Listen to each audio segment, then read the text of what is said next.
शब्दपुर नाम के एक गांव में तिलक नाम का एक बैल अपनी पत्नी ढोलकी और बेटे गाजर के साथ रहता है। शब्दपुर गांव असल में एक द्वीप है, इसलिए गांव में आने या वापस जाने के लिए वहाँ के लोगों को नाव का इस्तेमाल करना पड़ता है। तिलक भी एक नाव चलाने का काम करता है। वो अपनी नाव में लोगों को गांव के अंदर और पार छोड़ता है। आप तो हर रोज शाम होते ही घर लौटकर आ जाते थे, आज इतनी देर क्यों हो गई है? कोई नाव में अपना बैग भूलकर चले गए थे। वो लेकर आएंगे ये सोचकर मैं वही और इंतजार कर रहा था। तो क्या वो लोग वापस आए थे अपना बैग लेने के लिए? हाँ, आए थे। उसमें कुछ खास दवाइयाँ थी। मैंने इंतजार किया, इसीलिए बहुत से लोगों की जान बच गई है। उन्होंने कुछ चॉकलेट्स दिए थे। ये गाजर को देखो, और हाँ, कल जल्दी लौटकर आऊंगा। ऐसे तिलक और उसकी पत्नी और बेटा अपने छोटे से घर में जो है वही खाकर खुश रहता है। तिलक को कोई मुसीबत में नजर आए तो वो आखिर तक इसी के साथ रहता है। उसकी एक इसी आदत से ढोलकी को हमेशा डर लगा रहता है। तुम अकेले ये काम कर लोगे ना? उस पार मेरा भाई है, उसे ये सामान मिलते ही वो मुझे खबर कर देगा। ध्यान से लेकर जाना, बहुत ज्यादा कीमती सामान है। पूरे गांव में ये तुम ही हो जिस पर मैं भरोसा कर सकता हूँ। आप चिंता मत कीजिए साहब जी, दोपहर से पहले ही आपका सामान आपके भाई तक पहुँच जाएगा और मैं भी अपना घर लौट जाऊंगा। आज घर जल्दी जाने का वादा किया था। ऐसे तिलक उस कीमती सामान को लेकर उस पार जा रहा होता है। तभी कुछ बुरे लोग तब से उनकी बातें सुनकर तिलक का पीछा करते हैं पानी में। इस बात से अनजान तिलक अपनी नाव चलाते हुए आगे बढ़ रहा था। ए तुम, वहीं पर रुक जाओ। अगर अपने घर जिंदा लौटना चाहते हो तो हम तुम्हें ऐसा मौका विनती करने पर भी नहीं देंगे दोबारा। इसीलिए समझदारी से काम लो। तुम लोग कौन है भाई, और मुझसे क्या चाहते हो? मैं आज से पहले तुम में से किसी को भी नहीं देखा है। बातें बंद करो और चुपचाप अपनी नाव छोड़कर भाग जा यहाँ से।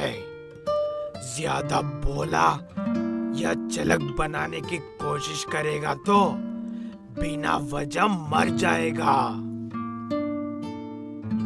तिलक ना उनकी बातों से डरता है और ना ही उनकी कोई बात सुनता है। तिलक अपनी नाव को तेजी से चलाते हुए उससे जितना दूर हो सके उतना दूर जाने की कोशिश करता है, लेकिन तिलक अकेला था और वो ज्यादा, इसलिए तिलक उन सब से ज्यादा देर तक भाग नहीं पाता है।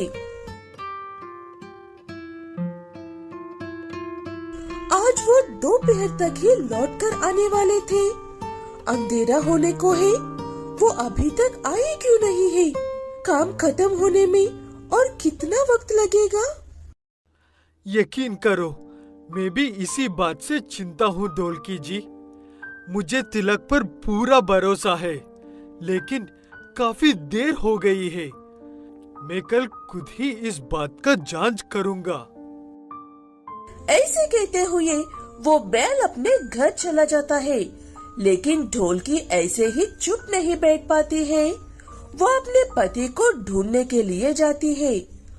उस अंधेरी रात में अपने बेटे गाजर को लेकर ढोलकी तिलक हमेशा जहाँ से काम शुरू करता है वहाँ पर देखने के लिए जाती है। वहाँ पर नाव में तिलक की लाश पड़ी हुई थी। वो देखकर ढोलकी, ये क्या हो गया आपके साथ? किसने किया ऐसा? ऐसा कौन कर सकता है ऊपर वाले? ऐसे कहकर रोते हुए बड़ी मुश्किल से तिलक की लाश को उस नाव से बाहर निकलकर लाती है ढोलकी और अपने बच्चे गाजर को संभालते हुए थोड़ा थोड़ा करके रात भर मेहनत करके अपने पति की लाश को घर तक अकेली लेकर आती है ढोलकी। बड़े गुस्से में आया हुआ वो बैल ढोलकी को देखकर, ये क्या हो गया है तिलक के साथ? ये जरूर उन्हीं समुद्री लुटेरों का काम होगा। मैंने उनके बारे में बात तो सुनी थी, लेकिन वो बातें सच है। ये बात मैं पहले ही जान जाता तो तुम अकेली नहीं पड़ती ढोलकी। मुझे माफ कर दो। ऐसे कहते हुए वो बैल ढोलकी के साथ मिलकर तिलक का अंतिम संस्कार करते हैं। उसके बाद से ढोलकी अकेले ही अपना गुजारा करने लगती है और नाव में सफर करने वालों को उन चोरों से सावधान रहने को कहती है।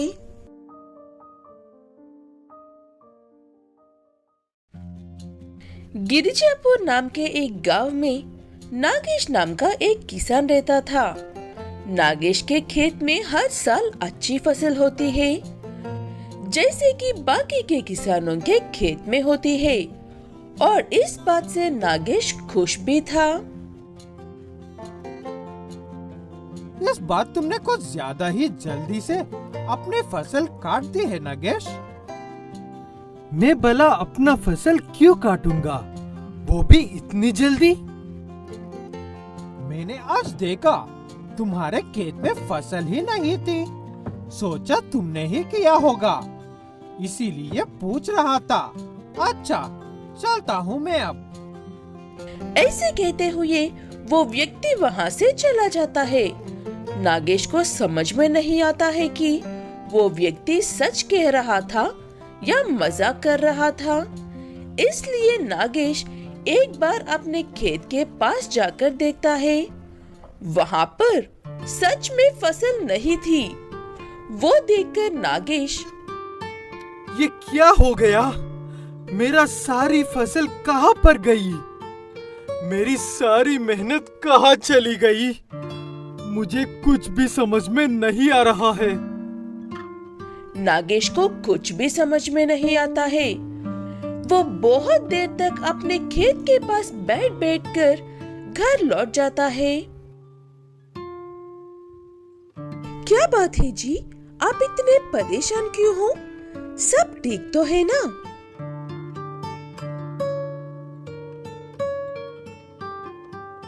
कुछ भी ठीक नहीं है।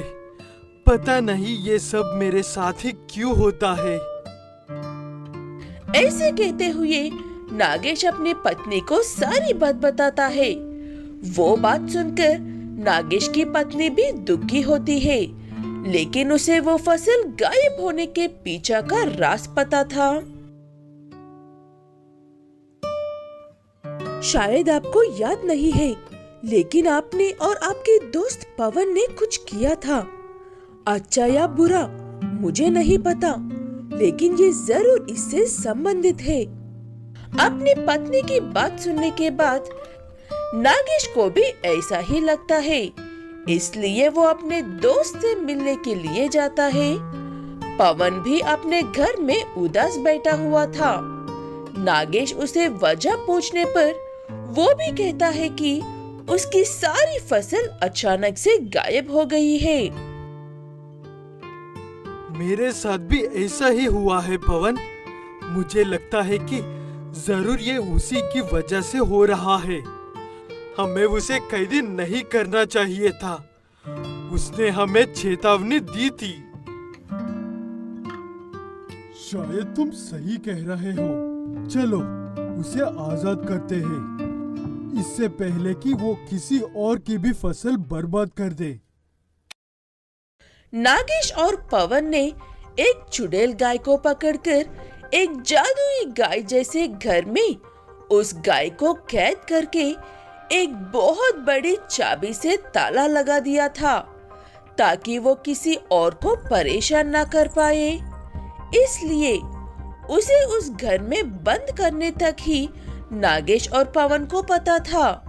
उसके बाद क्या करना चाहिए ये उन दोनों में से किसी को भी नहीं पता था। इसलिए नागेश ने उस घर को वही अपने खेत में दफन कर दिया और पवन वो चाबी अपने खेत में छुपा दिया था। अब वो दोनों उसी को आजाद कर रहे हैं।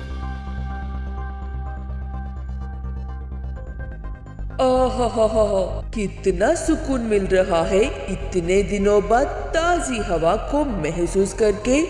लेकिन वो दो राक्षस कहाँ पर है जिन्होंने मेरे ये हाल किया था?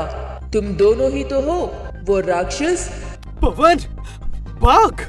हमने इसे आजाद करके बहुत बड़ी गलती कर दी है। ऐसे कहते हुए पवन और नागेश भागने लगते हैं। वो भूतनी उनका पीछा करता हुआ गांव में आती है और सब तोड़ फोड़ करने लगते हैं। वो देखकर गांव वाले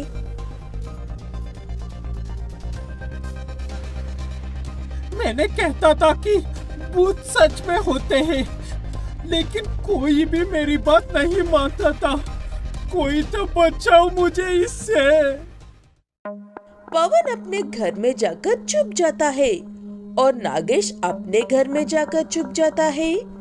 नागेश अपनी पत्नी से कहता है कि उसने डर कर भूत को आजाद कर दिया है और ये भी कहता है कि ये सब कैसे शुरू हुआ है। एक दिन पवन कहीं से अपने खेत में एक बड़ी सी चाबी पकड़कर लेकर आया था। उस चाबी पर एक मंत्र को पढ़ते ही अपने खेत से ये घर निकलकर आया और कहीं ये भूतनी चुंबक की तरह आकर उसमें कैदी हो गई। हम डर गए थे, इसीलिए उसे वहाँ पर दफन कर दिया। ऐसी बात है तो उस चाबी को इस बार किसी समुद्र के पास ले जाकर मंत्र पढ़ो, तब वो वहाँ पर कैद हो जाएगी और किसी को भी परेशान नहीं कर पाएगी। ठीक है कहकर नागेश अपना चेहरा छुपाते हुए पवन के घर जाकर सारी बात बताता है। ठीक है कहकर दोनों चाबी को समंदर के बीच में ले जाकर मंत्र पढ़ते हैं। वो बड़ा सा घर समंदर में आता है। वो गाय फिर से उसमें कैद हो जाती है और शायद इस बार हमेशा के लिए।